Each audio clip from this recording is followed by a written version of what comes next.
ప్రపంచ దేశాలను పట్టిపీడిస్తున్న సమస్యలలో ఒకటి ఆత్మహత్యలు. సమాజం ఎంతగా అభివృద్ధి చెందుతున్నా, టెక్నాలజీ పరంగా ఎంతగా ముందుకు దూసుకెళ్తున్నప్పటికీ కూడా ఈ ఆత్మహత్యలకు ఫుల్ స్టాప్ పడటం లేదు. ఈ క్రమంలోనే విశాఖపట్నానికి చెందిన డాక్టర్ పూజితా జోషిలా, ఈమె సైకాలజిస్ట్, అదేవిధంగా సైకో లీగల్ అడ్వైజర్. ఈమె హోల్డ్ ఆన్ అనేటువంటి పుస్తకాన్ని రచించారు. ఈ పుస్తకాన్ని ప్రపంచ ఆత్మహత్యల నివారణ దినం సందర్భంగా పాలిటెక్నిక్ కళాశాల వేదికగా ఈ ఆవిష్కరణ కార్యక్రమం కొనసాగింది. ఈ కార్యక్రమానికి ముఖ్య అతిథిగా విశాఖ నగర police commissioner doctor Shankar Pratap Bagchi హాజరయ్యారు. అయితే ఈ పుస్తక రచనకు గల బలమైన కారణం ఏమైనా ఉందా అని రచయిత డాక్టర్ పూజితా జోషిలను మనం ప్రశ్నించినప్పుడు, తరచుగా ఆత్మహత్యలు సంభవిస్తున్నటువంటి తరుణంలో మీడియా ప్రతినిధులు తన వద్దకు వచ్చి ఈ సమస్యకు పరిష్కార మార్గం ఏమిటి సూచించాల్సి చెప్పినప్పుడు తను సంక్షిప్తంగా సమాధానం చెప్తూ ఉంటానని, అయితే వారికి ఇచ్చేటువంటి మీడియా ప్రతినిధులకు ఇచ్చేటువంటి సంక్షిప్త సమాధానం కాకుండా, సంక్షిప్త సమాచారం కాకుండా మరింతగా అవగాహన కలిగించాలి, ఆత్మహత్యల నివారణకు ప్రజలలో పూర్తి స్థాయిలో అవగాహన కలిగించే ప్రయత్నం చేయాలనేటువంటి ఆలోచనకు ప్రతిరూపమే ఈ హోల్డ్ ఆన్ పుస్తకం అని చెప్పనేసి డాక్టర్ పూజితా జోషి తెలిపారు. అయితే ఈ నేపథ్యంలోనే నగర police commissioner doctor Shankar Pratap Bagchi ఏం మాట్లాడారు, ఆ తర్వాత పుస్తక రచయిత డాక్టర్ పూజితా జోషిలో ఏం మాట్లాడారు, వారి మాటలోనే విందాం. ఆర్థిక సమస్యలు మనం అర్థం చేసుకోవాలి. అప్పుడప్పుడు అందరికీ ఆర్థిక సమస్యలు ఉంటాయి.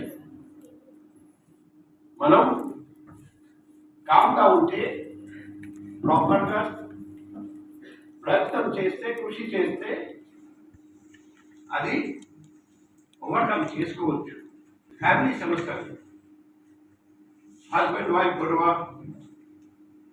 తల్లిదండ్రులు నన్ను సరిగ్గా చూడట్లేదు, సరిగ్గా ప్రవర్తించడం లేదు.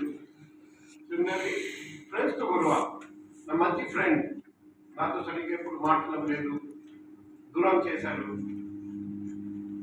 నెక్స్ట్ వచ్చేసి మా మర్యాద పోయింది. ఎలా మర్యాద పోయింది? పోలీసు వాళ్ళు పబ్లిక్గా నన్ను కొట్టారు, లేకపోతే లోన్ యాప్ నుండి లోన్ తీసుకున్నాను, వాళ్ళు నా ఫోటో వీడియో మార్ఫ్ చేసి అందరికీ సర్క్యులేట్ చేశారు, లేకపోతే చేస్తామని బెదిరిస్తున్నారు. మర్యాద పోయింది, ఎందుకు బతకాలి?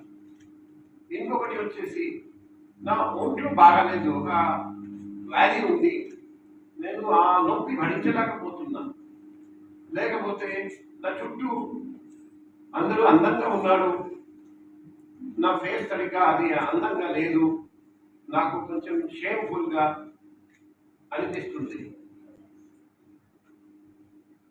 రకరకాల కారణాలు ఉంటాయి. నా స్పీకర్ చెప్పినట్టు కొందరు వార్నింగ్ సిగ్నల్స్ ఇస్తారండి.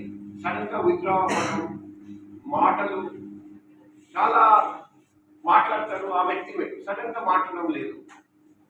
బాగా నవ్వుతారండి, ఇప్పుడు నవ్వడం లేదు. బాగా తింటారండి, ఇప్పుడు తినడం లేదు. బాగా చదువుతారండి, ఇప్పుడు చదవడం లేదు. ప్రైవేట్ నంబర్స్ కూడా ఉన్నాయి. స్నేహి, స్నేహ, ఏంటి ప్రాణ, ఇంకా జీవనాస్థ, పరివర్తన్ నెంబర్ 25 పేజీలో ఉన్నాయి. సో అవసరం ఉన్నప్పుడు ఈ సూసైడ్ హెల్ప్ లైన్ నంబర్స్ మీద చాలా మందికి అవగాహన లేదు. నా రిక్వెస్ట్, నగరంలో ప్రతి నగరంలో బస్ స్టాండ్ దగ్గర, రైల్వే స్టేషన్ దగ్గర, ఎయిర్పోర్ట్ దగ్గర, ఎక్కడ పబ్లిక్ ఎక్కువ మంది వస్తారండి, అటువంటి ప్లేస్లో ఇటువంటి సూసైడ్ హెల్ప్ లైన్ నంబర్ పెట్టేసి, ఇది యాక్చువల్గా suicide help line plus mental health help line.